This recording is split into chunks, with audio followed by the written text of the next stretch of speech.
Mark Hanlon had lived a life shaped by sweat, silence, and soil.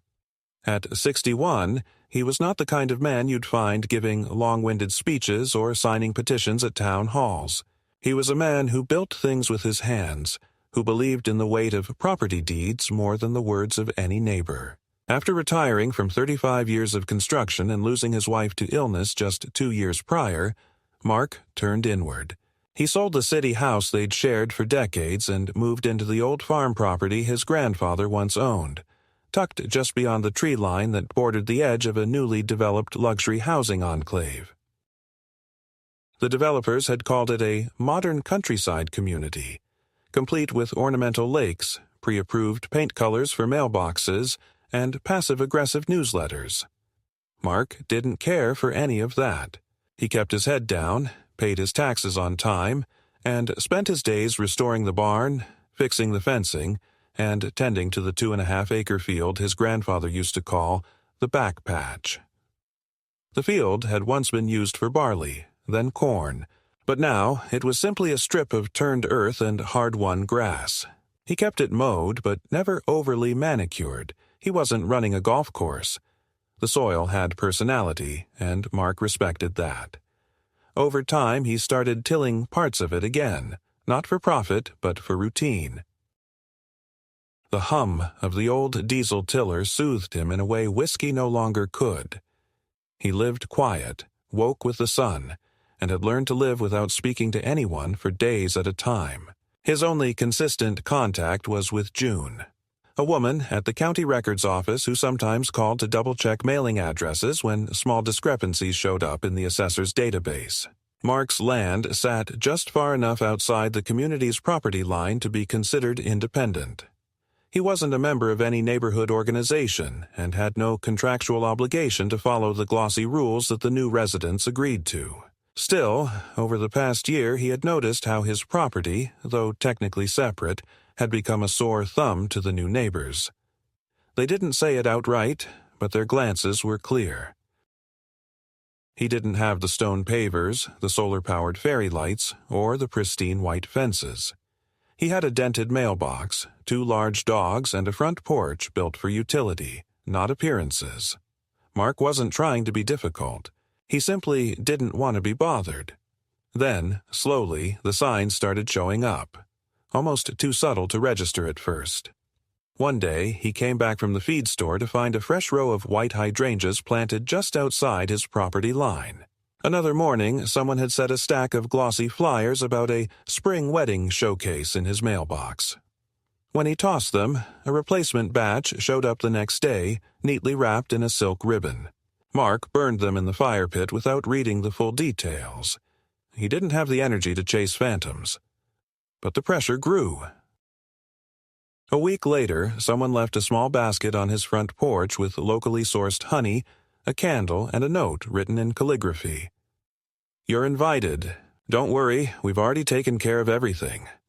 He stood there for a while, reading the note over and over, then quietly placed it in the trash without saying a word. What truly set his teeth on edge came on a Friday morning at 6:30 a.m. He walked out to the field, coffee steaming in one hand, only to find a crew of men unloading metal poles and rolled canvas tarps from a flatbed truck. He called out, calm but firm, asking them what the hell they thought they were doing. A young man with mirrored sunglasses and a clipboard responded that they were setting up for a weekend event. "Just temporary," he added casually. "We'll be out by Monday morning." Mark stood in the damp grass, heart drumming louder than usual, not out of fear, but disbelief.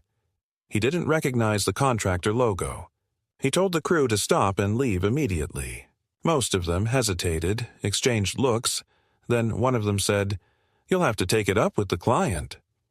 He didn't know who the client was until that afternoon, when Karen Lee pulled into his gravel driveway unannounced, wearing a white linen suit and carrying a thermos of what smelled like chamomile tea.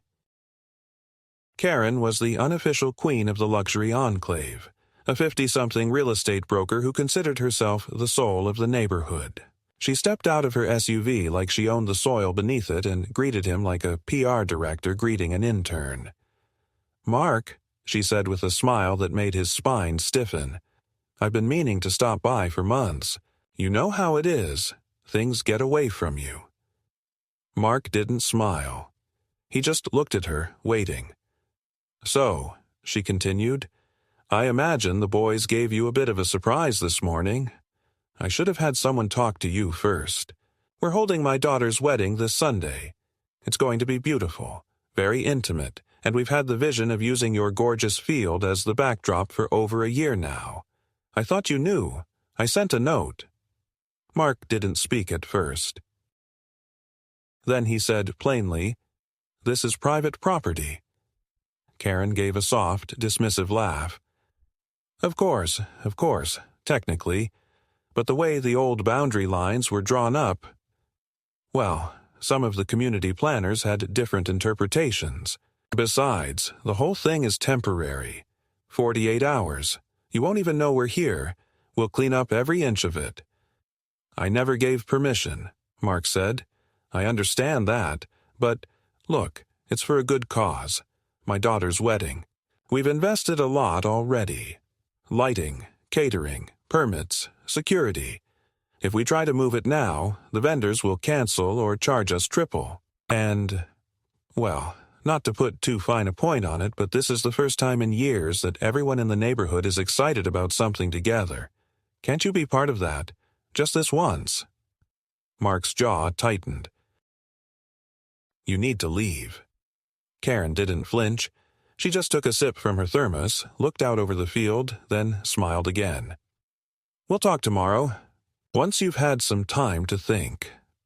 He watched her drive away, the dust kicking up behind her tires. That evening, Mark sat on the edge of his porch, the fading light turning the field a soft gold. The old tiller sat parked by the barn, a quiet giant waiting to be woken.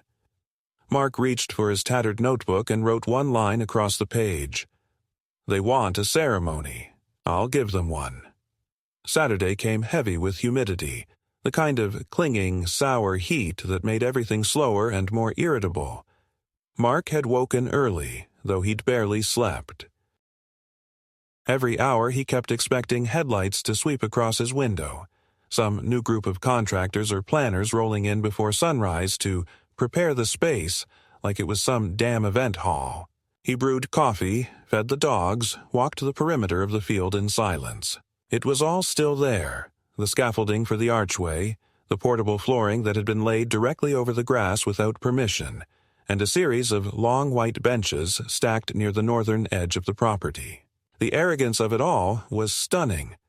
This wasn't an oversight or a misunderstanding. It was a deliberate occupation.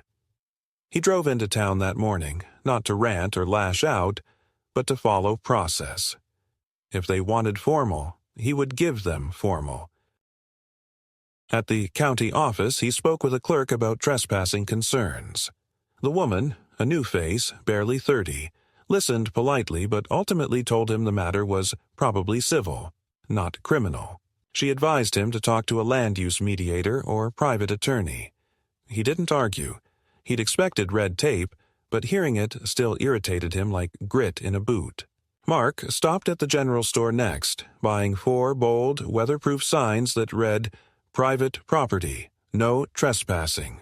Violators will be prosecuted." He picked up extra stakes, red marking tape, and even a can of orange spray paint to outline the visible boundary. By the time he returned to the farm, the sun was at its highest, and the field looked like a wedding catalog had vomited across it. A tent company was there now, workers in branded shirts unloading chandeliers and folding chairs. He pulled into the driveway, stepped out of his truck, and stood by the fence. "Pack it up," he said, loud enough to halt at least 2 conversations.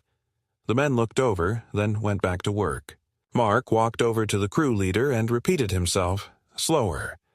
The man, mid-40s, radio clipped to his belt, held up a laminated sheet with a diagram.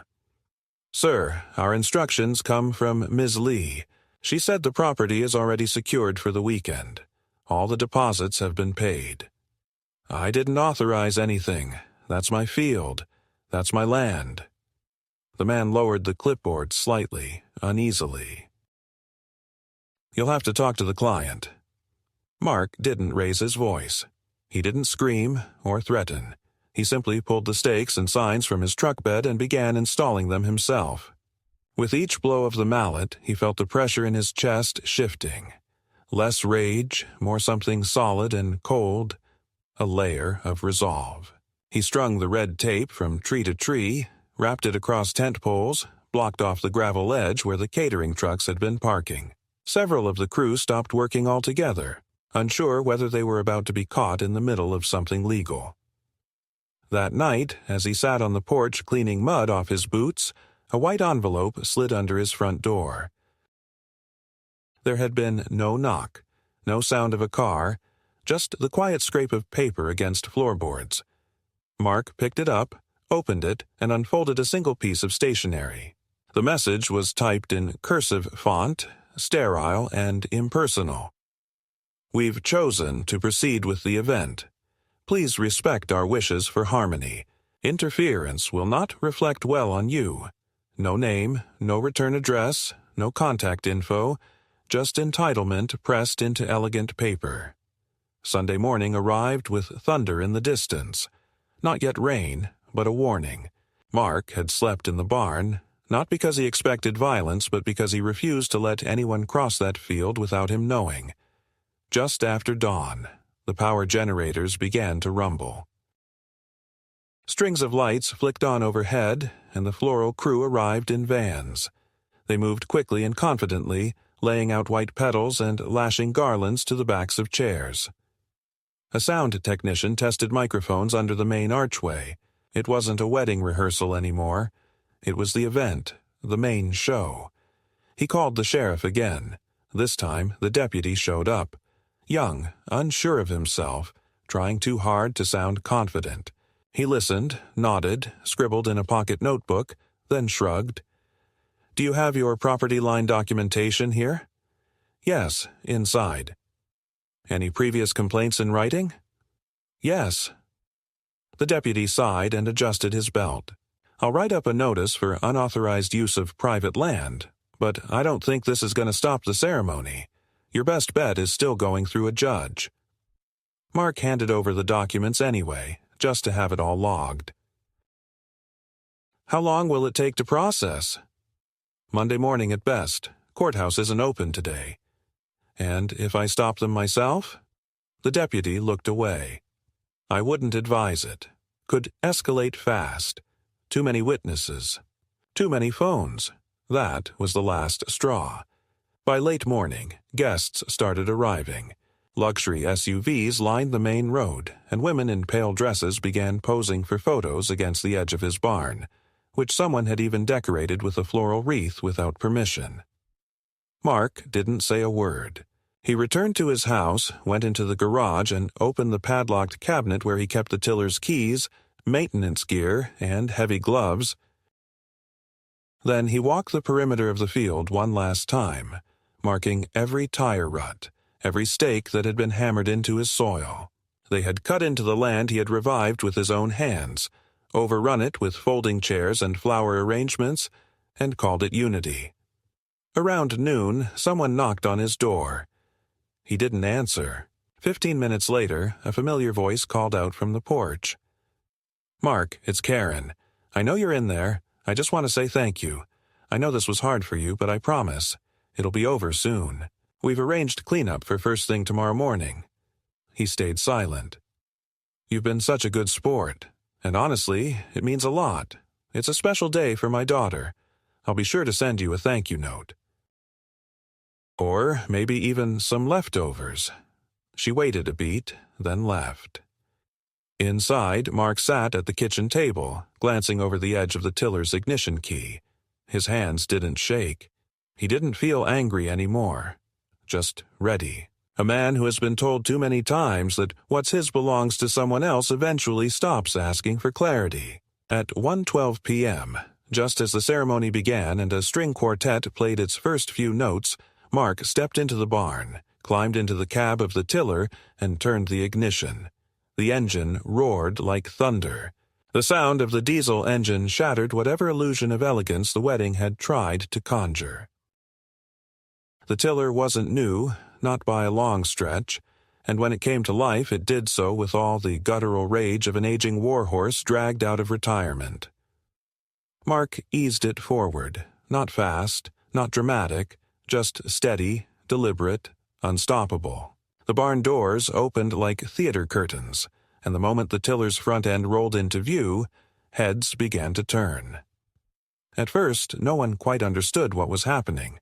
Some guests thought it was part of the ceremony, maybe a rustic touch for ambiance. But as Mark began driving directly toward the edge of the tent, it became painfully clear that this wasn't a charming cameo. He didn't blow a horn. He didn't wave. He simply drove straight onto the field, turning slightly toward the long aisle between the chairs. The white runner was torn apart under the steel teeth of the tiller's front plow. Soft earth rose behind the blades, chunks of turned soil speckled with pieces of ribbon and flower petals. Gasps turned to shouts. Someone screamed. The quartet stopped playing mid-song, their violinist nearly dropping her instrument in the scramble. Mark didn't look at anyone. His eyes were fixed on the land ahead, the rhythm of the soil as it broke under pressure. By the time he passed the second row of chairs, half the guests were already retreating.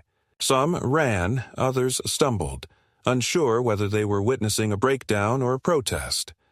One man in a powder blue jacket tried to step in front of the tractor, arms raised.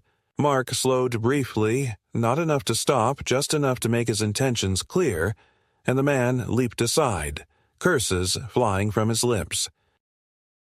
Mark continued on, turning toward the floral archway now abandoned, the bride's bouquet still resting on a nearby table. He didn't plow through the structure itself, but he dug a deep, deliberate trench around it, like drawing a line in the sand. This far, and no further. When he reached the far edge of the field, Mark killed the engine. The silence that followed felt heavier than the noise before it. No one applauded. No one cheered. The guests were scattered, their dresses and suits covered in dust, their shoes caked with upturned mud. Karen stood at the tent entrance, stunned into stillness, her arms slack at her sides. Her daughter, the bride, was nowhere to be seen. Someone had wisely ushered her into one of the cars as soon as Mark's tiller came into view.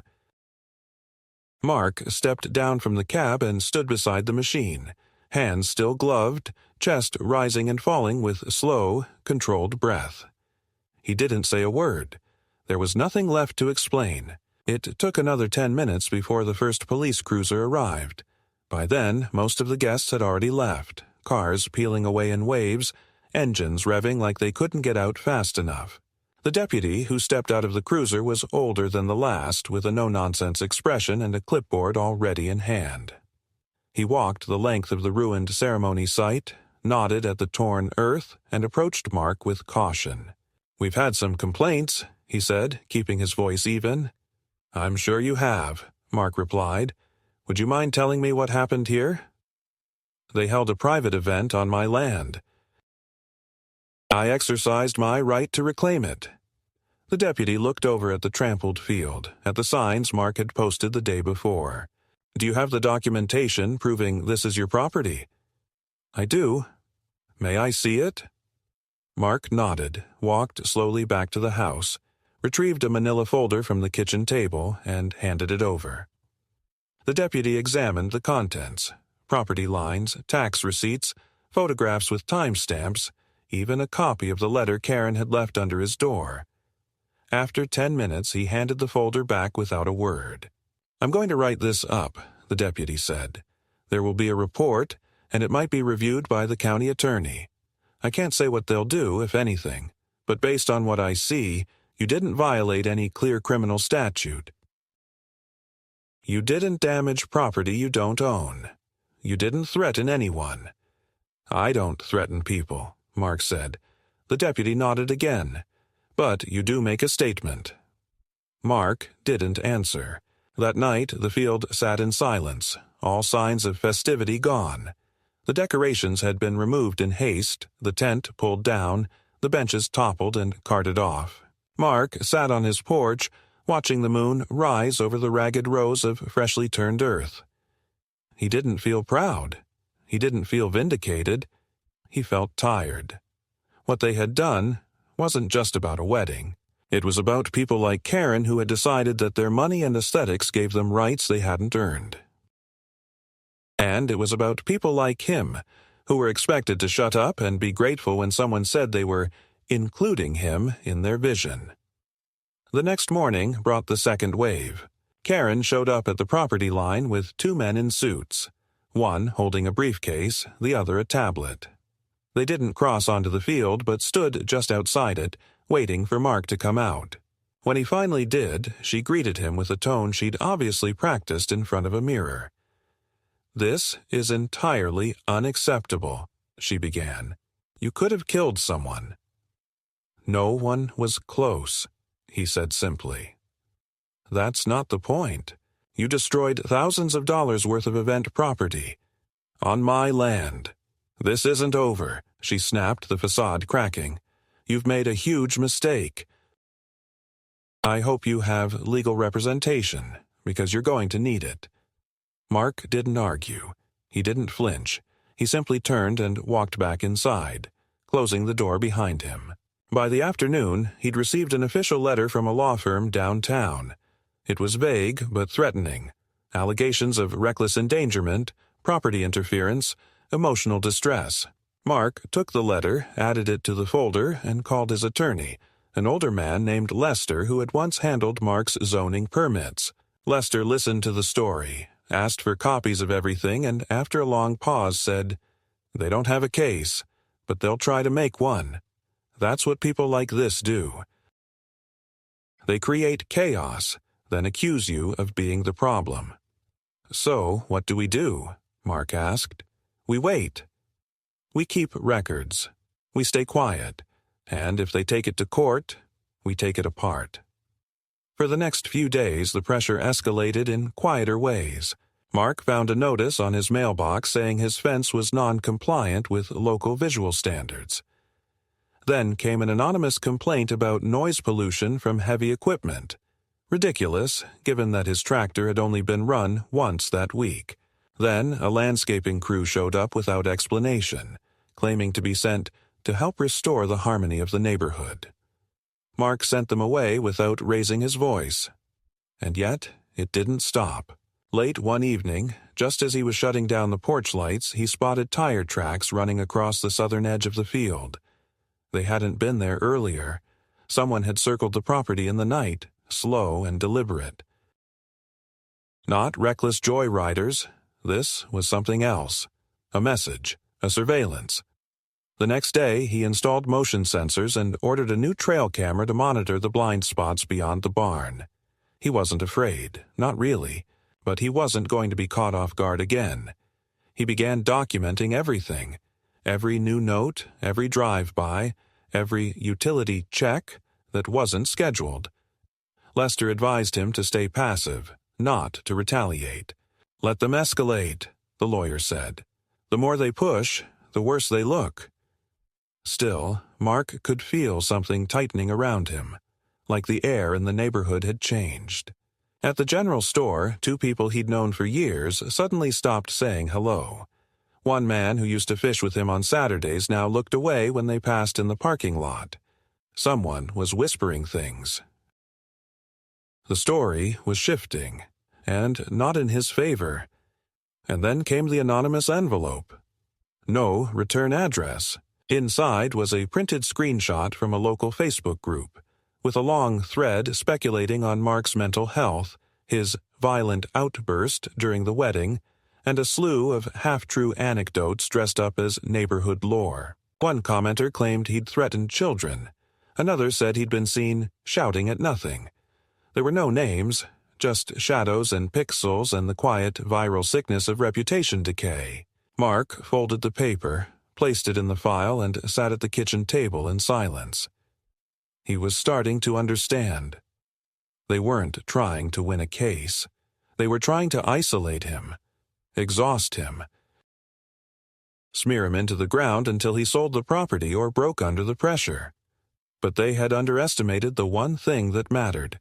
This land had already buried too many pieces of his life. He wasn't about to give it up. Not to Karen. Not to anyone. The letter from the county came 3 days later, printed on official paper with an impersonal tone that carried more weight than it should have. It wasn't a summons, not yet, but it was close. A formal notification that a petition had been filed challenging the boundary of Mark's property.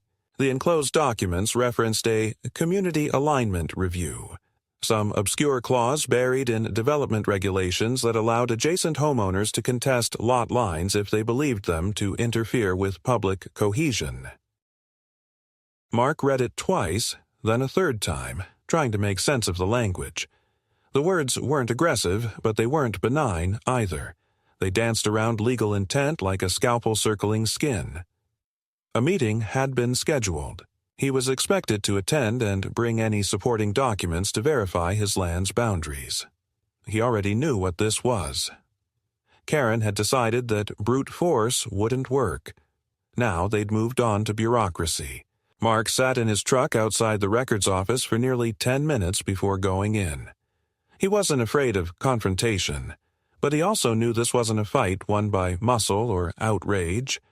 It was a paperwork war, and he had to come prepared. Inside, he asked for June, the only clerk he trusted, a woman who had helped him refile his land tax adjustments the previous winter.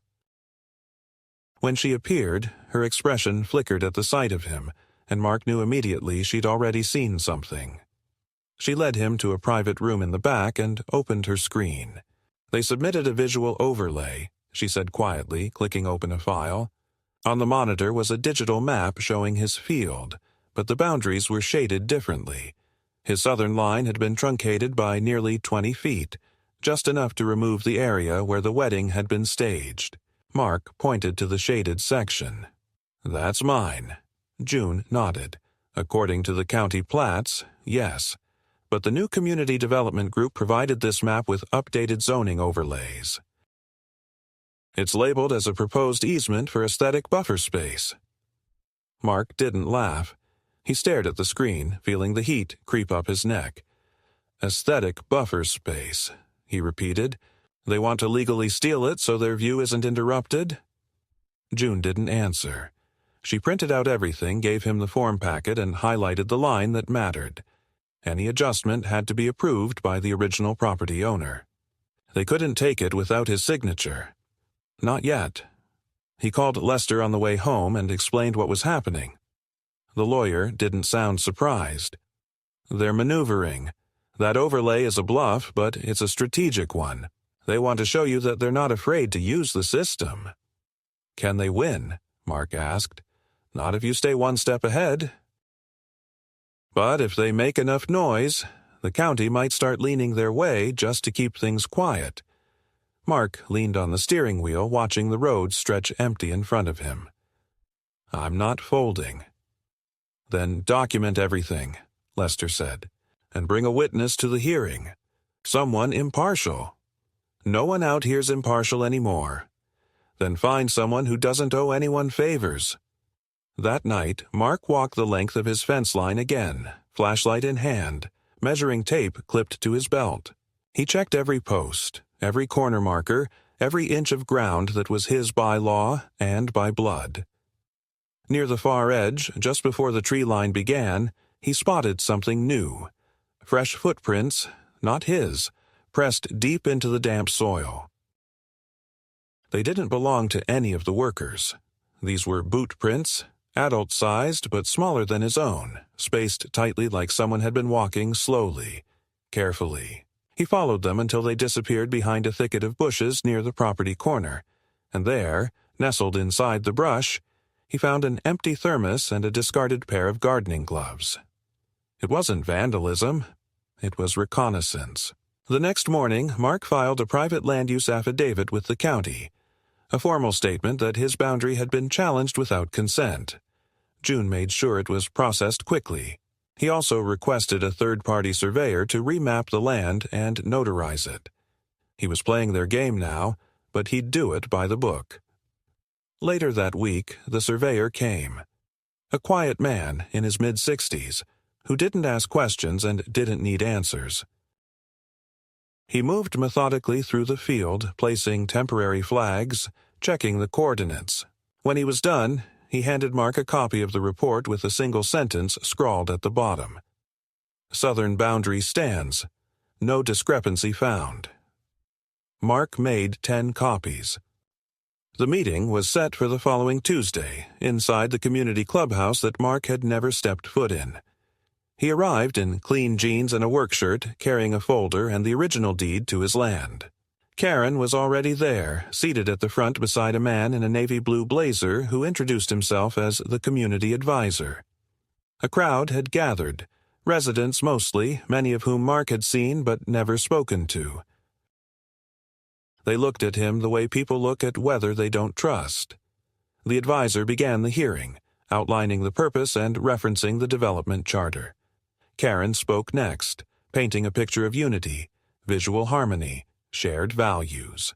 She used words like cohesive landscaping and preservation of elegance. Mark listened, arms crossed, his expression flat. When it was his turn, he walked to the front without fanfare and placed the surveyor's report on the table.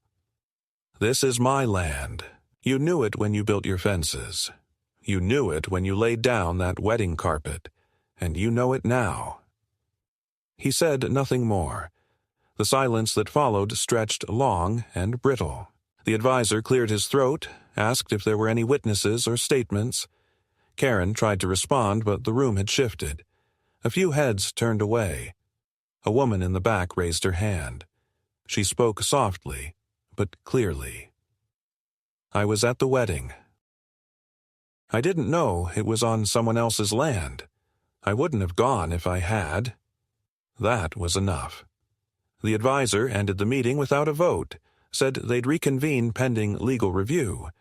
It was a polite way of saying the whole thing had collapsed. Mark left without a word. Outside, the air was cool, heavy with the smell of oncoming rain.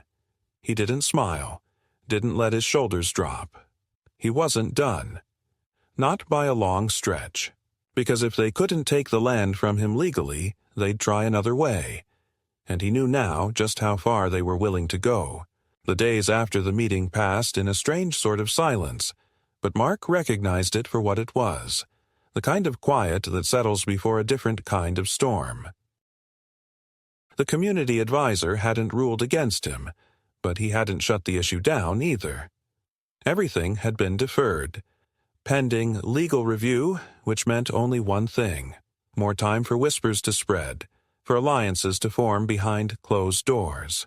The game hadn't ended. It had changed format. If they couldn't take his land through channels, they'd begin trying to collapse him from the inside, piece by piece. And it started, as all things like this do, with subtle, quiet inconveniences. The first came in the form of a code violation. A letter arrived from the county 2 mornings later, alerting Mark that his barn, built before most of the surrounding homes had even existed, was under review for non-compliance with updated structural integrity standards. It was absurd on its face.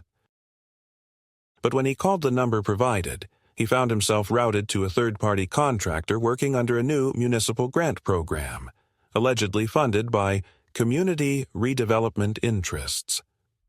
They wanted to schedule a walkthrough. Mark declined.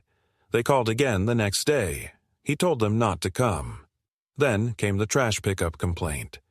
For over a year, Mark had handled his own waste management, hauling it to the station himself on Saturdays. But now, a complaint had been logged saying he was stockpiling combustible refuse behind the shed. 2 fire marshals arrived unannounced that Thursday afternoon and conducted a cursory inspection. Mark stood to the side, arms crossed, while they poked around the completely clean property. When they left, they gave him a yellow form marked Low Priority Warning and told him it would be on record. "It's nothing," one of them said, apologetic. "We're just responding to the complaint." "From who?" Mark asked. It was anonymous. By the end of the week, the anonymous complaints had become routine. Someone said he was operating heavy machinery during restricted hours. Someone else accused him of using pesticides that weren't EPA approved. One complaint even suggested that his dogs were a danger to local children, an especially insulting lie, given that both animals were aging and barely left the porch unless called. Each accusation forced him to respond, submit documentation, or deal with unannounced inspections. He wasn't being fined, but he was being watched, picked at, slowly bled through attention and time. But the worst wasn't the bureaucracy. It was the isolation. At the hardware store, people who once made eye contact now stared at the floor. At the diner, conversations at nearby tables stopped when he walked in. Even the local vet, who had always given his dogs routine checkups without issue, now insisted on written proof of vaccination history before scheduling a new appointment, even though she'd administered the shots herself the year before. The town was small. Word traveled fast, and when the narrative of a man who attacked a wedding with a tractor took hold, nuance evaporated. They weren't interested in deeds or boundaries or trespass. They wanted quiet lawns, safe illusions, and neighbors who didn't disrupt the view. Mark said nothing. He kept his head down and stuck to routine, but every night he checked the perimeter again. The field was his measure. The ground had not been touched since the tilling. The soil had settled, rough and uneven. The scar remained. And that was good. He wanted the scar visible. They needed to know it hadn't healed, that it wouldn't. Then, one night, around 2 a.m., the dogs began to bark in a way Mark hadn't heard since the night raccoons got into the feed bin. Not frantic, focused. Director. Mark pulled on his boots, grabbed the flashlight, and stepped onto the porch. The barking came from the far corner of the field, where the tree line cut close to the slope. He moved quietly, light off, letting the dogs lead. He could feel the presence before he saw it. Someone was out there, near the southern edge where the flags had been placed by the surveyor. And then he saw it, the glint of a reflective vest moving low to the ground. Someone was trying to pull up the flags. Mark flipped on the flashlight and shouted, "You on my land! Stand up and speak!" The figure froze, then bolted. Not toward the houses, toward the service road beyond the trees. Mark ran after him, the flashlight beam bouncing across brush and branches, catching glimpses of blue jeans, work boots, and a dark hoodie. He didn't catch him, but he caught something else. A torn scrap of fabric snagged on a branch, and beside it, dropped in the dirt, was a plastic access card, one used by utility workers and contractors. There was no name on it, just a code, but it was enough. He handed it over to Lester the next day. The lawyer examined it carefully. This wasn't a teenager. This was organized. Mark didn't respond. He didn't need to. They both knew. Lester made calls, discreetly. A week later, he had information. "Karen's husband," he said over the phone, "owns a property management company that just signed a deal with the County Redevelopment Board. That badge you found? Matches a lot of the ones their crew uses." "You think she sent someone?" Mark asked. "I think she doesn't get her hands dirty, but she lets others do the digging." Mark didn't file a police report. It wouldn't have gone anywhere. No fingerprints, no ID, no witnesses. But he doubled the fencing along that line and installed motion lights and a second trail cam facing the road. And then he made a decision he had been avoiding. He took the tiller out again. Not to destroy, not this time, but to make a statement. He carved a single clean line through the southern strip of the field, a bright raw slash of fresh soil stretching from fence to fence. Not wide, but deliberate. He knew what it would look like from the hill. A boundary, a reminder. The message was received. Because the next morning he woke to find a letter pinned to his gate with a knife. It wasn't handwritten. It was typed in clean, block font. "Stop, or we stop you." Nothing else, no signature, no flair, just those words. It wasn't graffiti, it wasn't dramatic, it was surgical, efficient, which made it worse. Mark didn't call the police. He took the knife, wiped it clean, and bagged the letter. Then he drove to Lester's office and handed them over. Lester looked at the blade. "You're not going to let this go, are you?" "Would you?" Mark asked. Lester didn't answer. He filed the evidence quietly and started building a second folder.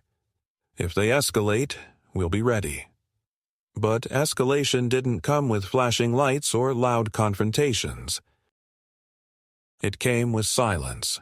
Silence laced with pressure. Pressure that seeped into every corner of Mark's life. The county sent another letter.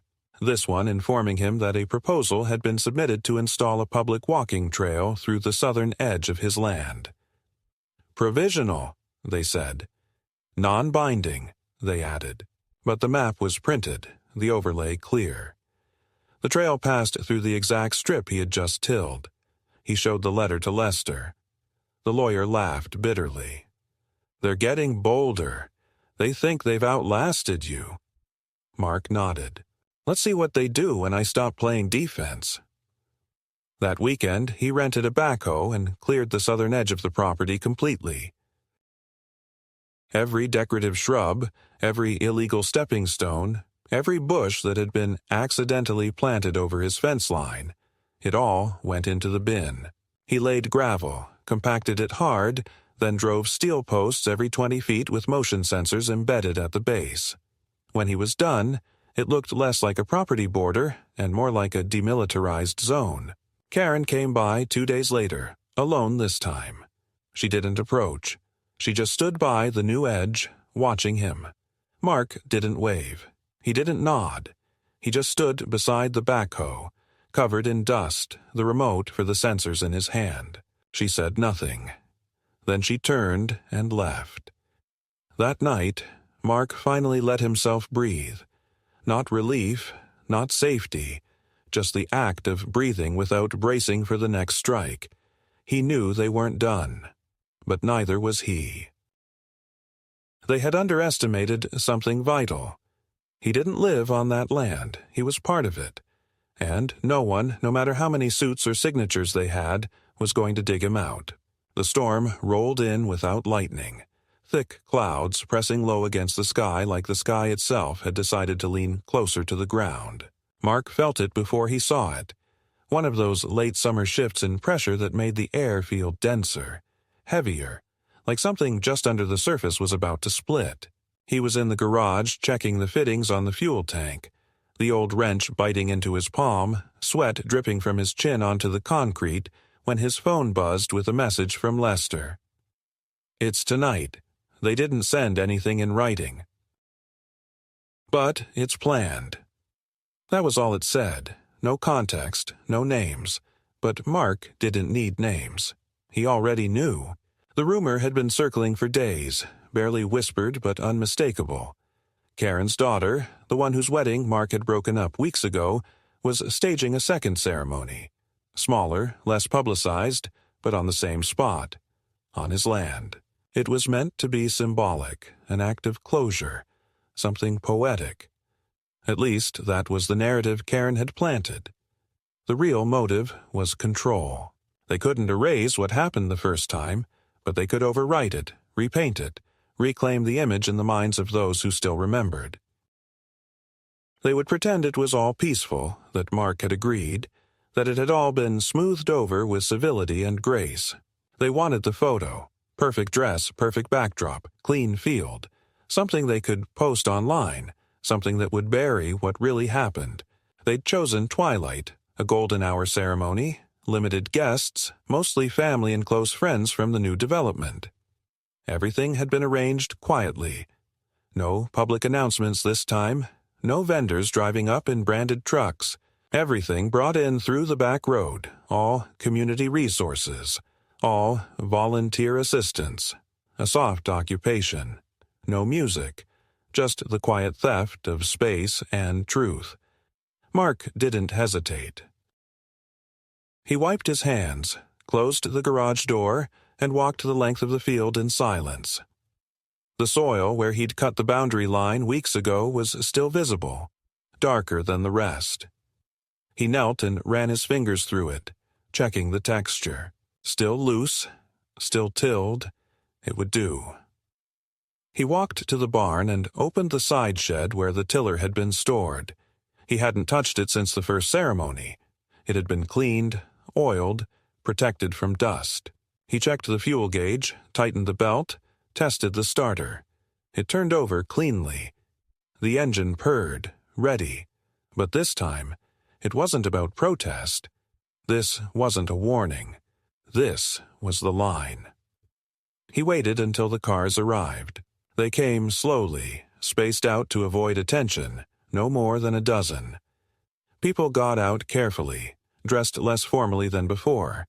This was supposed to feel casual, intimate, a reclaiming of grace. Someone had set up a string of lights between two small metal stakes, and at the center of the field, under the fading gold light of the setting sun, Karen's daughter stood with a man Mark didn't recognize, the same makeshift officiant from before, standing a few feet away. They spoke softly, posed for a photo, adjusted each other's clothes. No one laughed. They were too aware of what this was.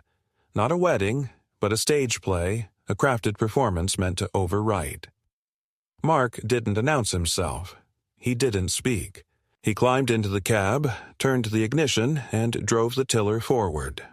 Not through the center this time, not recklessly, not angrily, but along the southern line again, tracing the edge with perfect precision. The noise hit them first, the low roar breaking through the hum of cicadas and the drone of conversation. Heads turned. Karen spun around, her mouth already forming a word, probably stop. But he didn't. He stayed on the boundary, carving a new trench, tighter, deeper. A man stepped forward from the crowd, one of the guests, waving his hands like he thought Mark would pause. Mark didn't even look at him. He kept driving. His eyes were fixed ahead, watching the land give way under the machine, the blade churning through the roots and dust. The trench widened, separating the ceremony from the rest of the field, cutting them off from the house, from the road, from the idea that they could own something just because they imagined it pretty. Someone yelled. Karen shouted something about lawsuits.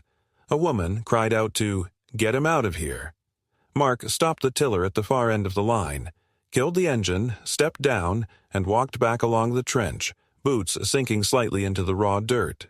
He walked past them all, not meeting their eyes until he reached the center of the field.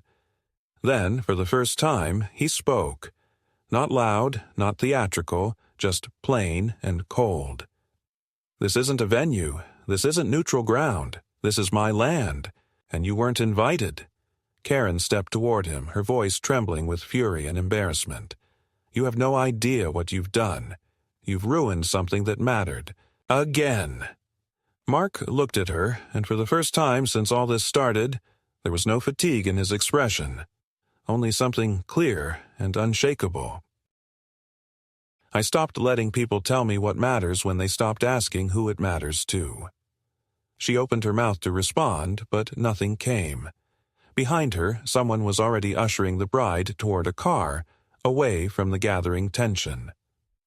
The officiant stepped back, muttering to himself. A few guests followed. Others stayed frozen, unsure if they should say something, do something. But Mark had taken the moment. There was nothing left to reclaim. He turned and walked back toward the barn, the silence behind him louder than the engine had ever been. No one followed. No one dared. By the time the police arrived, called in by someone hoping to finally catch Mark crossing some line, there was nothing left to see. Just a field, a trench, and a man sitting quietly on the porch, watching the light fade. He handed over his paperwork again, the same folder, the same surveys. The officers barely looked at them anymore. They knew the drill. One of them, younger, asked what had happened. Mark didn't answer. He didn't have to. The report would write itself. That night, the field slept. The trench remained, unmoved, a scar not just of defiance but of finality. The second wedding had failed, not with force, not with chaos, but with boundary. And that was the point. Not to destroy, but to end it. to make it clear that no more ceremonies would be held on his silence. This time, there would be no third attempt. The morning after the second ceremony dissolved into silence, Mark didn't wake to the sound of engines or sirens or arguments. He woke to stillness, the kind of genuine, heavy stillness that only arrives after something irreversible has settled into place.